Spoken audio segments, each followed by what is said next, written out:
Saludos mis mortales favoritos, Amos y la cosa por acá y continuamos con esta miniserie llamada El Decálogo en su contexto. En la cápsula anterior hablamos acerca del contexto de la oralidad, abarcando desde Éxodo capítulo 19 hasta Éxodo capítulo 32. Es decir, desde el Decálogo en forma oral hasta el Decálogo en tablas de piedra de forma escrita, ¿sí? Y todo lo que hay entre esos capítulos para poder conocer en qué contexto Dios da el decálogo y por qué al final termina dándolo en tablas de piedra. Muy bien, estuvimos analizando la oralidad como contexto y concluimos que no podemos separar la ley.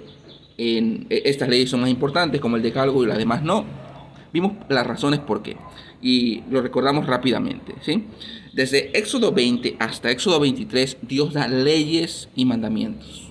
Y es en Éxodo 23, versículo 13, que Dios dice, todo lo que os he dicho, guardadlo. Todo, no solamente el decálogo, todo. En Éxodo 24 vemos cómo Moisés escribe en un libro todo lo que Dios había dicho.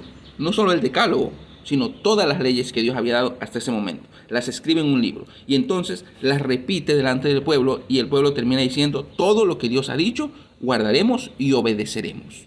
Por lo tanto, no podemos hacer esta separación de que el decálogo es más importante que las otras leyes. Eso no existe bíblicamente. Ahora, vamos a ver el segundo contexto, el contexto de la etnicidad. Entonces, vámonos a Éxodo 19, versículo 3 al versículo 6. Y dice así. Y Moisés subió a Dios y Jehová lo llamó desde el monte diciendo, así dirás a la casa de Jacob y anunciarás a los hijos de Israel. ¿A quién? Bueno, esto es importante porque este pasaje nos dice quiénes eran los destinatarios de este pacto. Este pacto no fue realizado con todo el mundo, como lo podemos ver en Éxodo 24. Los únicos que son rociados con la sangre del holocausto, que Moisés, precisamente como mediador y legislador del pacto, rocía al pueblo en esa simbología de que es el pueblo de Israel que está ahí presente, el que está entrando en pacto con Dios. No entraron todos los pueblos al pacto mosaico, sino solamente fue el pueblo de Israel.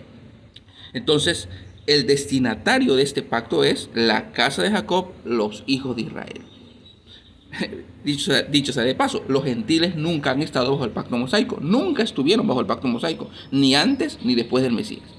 Versículo 5, esto es importante. Ahora, si diereis oído a mi voz y guardareis mi pacto, vosotros seréis mi especial tesoro sobre todos los pueblos, porque mía es toda la tierra, y vosotros me seréis un reino de sacerdotes y gente santa.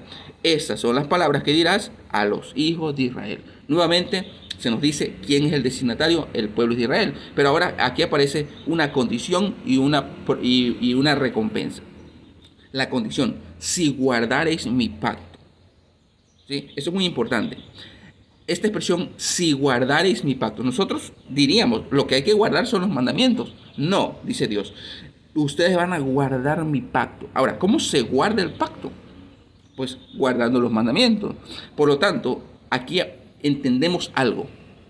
No podemos separar la ley del pacto.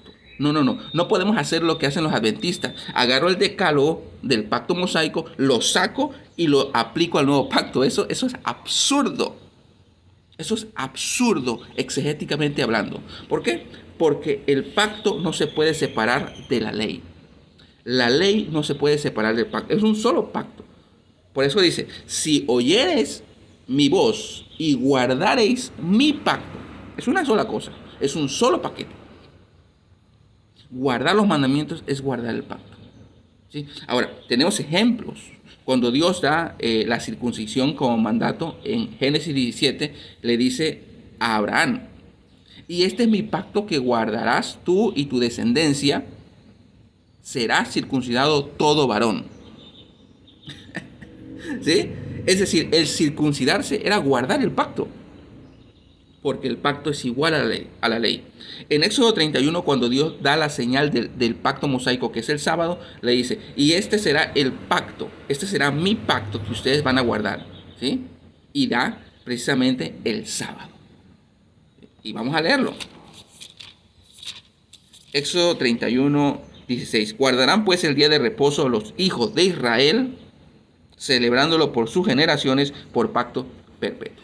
Podemos ver que no podemos separar el pacto de la ley. No se puede separar el pacto de la ley, porque es uno solo. Es un solo, así como toda la ley no la podemos separar. No es un buffet de decir, estos mandamientos sí me gustan y estos no.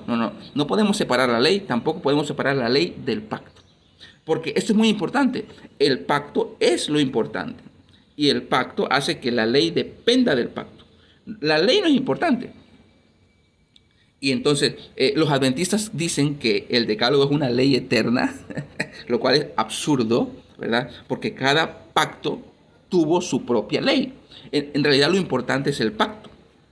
Y el pacto tiene su propia ley. Entonces la ley depende del pacto. Cambiado el pacto, hay un cambio de ley. Eso lo dice el Nuevo Testamento. Ahora, fíjense que aquí aparece algo también muy importante en la etnicidad, ¿sí? Si el pueblo de Israel aceptaba las condiciones del pacto, habría una recompensa. Y la recompensa es: vosotros seréis mi especial tesoro sobre todos los pueblos.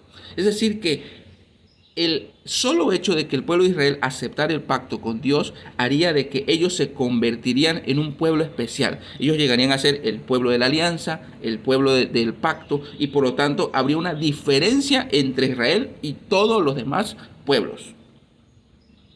Esto, ya para concluir, se acaba en el nuevo pacto. Hay una discontinuidad en el nuevo pacto, porque en el nuevo pacto ya no hay esa diferencia. Fíjense lo que dice Gálatas capítulo 3, versículo 28, hablando Pablo acerca del nuevo pacto y lo que Cristo ha logrado.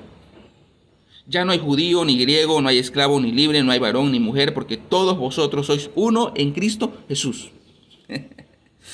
En el nuevo pacto se acabó eso de la etnicidad. Ya no hay esa diferencia de que el pueblo de Israel es el pueblo santo, es el pueblo de Dios. No. Llegado el Mesías, el pueblo de Israel pasó a ser como cualquier otro pueblo gentil. Acuérdense de Juan el Bautista.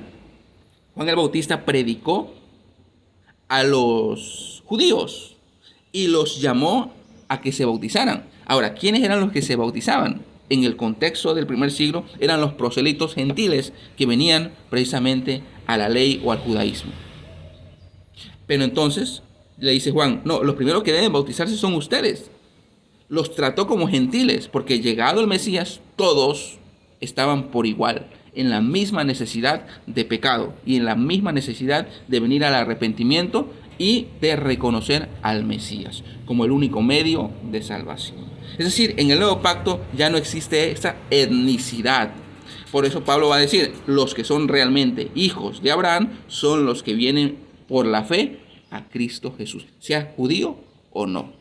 Esto es muy interesante. Bueno, esto es la cápsula número 2. Ya vimos el contexto de la oralidad, donde aprendimos de que no podemos separar la ley. Y ahora en el contexto de la etnicidad, aprendimos que no podemos separar precisamente la ley del pacto. Así como toda la ley es un solo paquete, el pacto y la ley es un solo paquete que no podemos separar. No podemos estar jugando a que tenemos unas leyes del pacto mosaico en el nuevo pacto y entonces tengo un poco de este pacto y no estamos entre dos pactos, ¿sí? Los gentiles nunca hemos estado en el pacto mosaico. Hemos sido insertados en el nuevo pacto a través del Mesías, y el nuevo pacto es un nuevo pacto con su propia ley. Bueno, esperen la siguiente cápsula. Eso es todo y muchas gracias.